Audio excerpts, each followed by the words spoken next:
kita bahas. Halo Sobat Gen, soal ini adalah soal penalaran deduktif. Apa sih penalaran deduktif? Penalaran deduktif adalah penarikan kesimpulan secara logis berdasarkan premis-premis yang ada. Premis itu sendiri adalah asumsi, pemikiran, dan landasan kesimpulan yang dianggap benar. Nah, proses penarikan kesimpulan dengan deduktif ini disebut dengan silogisme. Sobat Gen, mungkin sudah tahu bahwa silogisme ini terdiri dari 3 jenis. Namun yang harus kita perhatikan yaitu jenis hipotesis yang memiliki ciri-ciri jika, maka. Untuk formula jenis hipotesis ini biasanya berbentuk P, maka Q, kemudian premis kedua itu Q, sehingga dapat ditarik kesimpulan P. Kemudian untuk jenis yang kedua itu adalah jenis kategoris. Ciri-ciri jenis kategoris ini adalah terdapat 2 kuantor. Yang pertama kuantor universal yang ditandai dengan kata semua, setiap, dan kata setara lainnya. Kemudian ada kuantor parsial yang ditandai dengan kata ada, beberapa, sebagian, sementara, salah satu, dan kata yang setara lainnya. Untuk formula jenis kategoris ini dapat Sobat Gen tulis P sama dengan Q, kemudian ada R sama dengan P.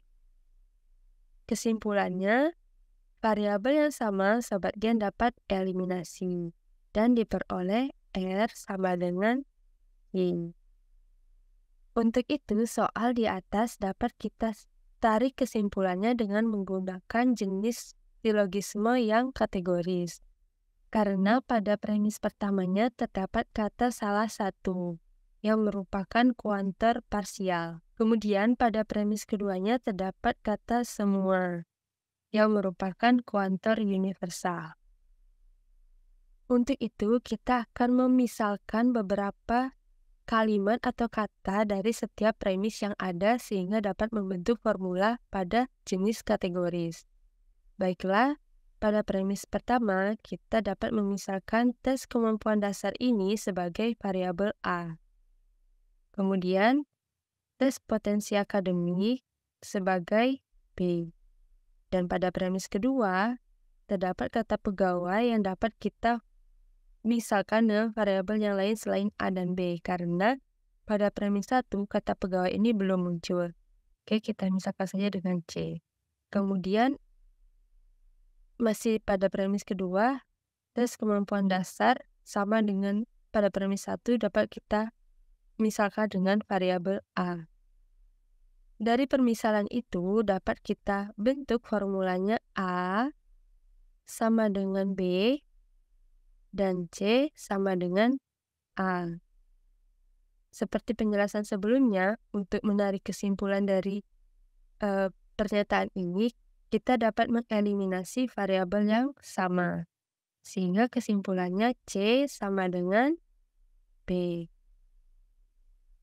Artinya, semua pegawai harus mengikuti tes potensi akademik.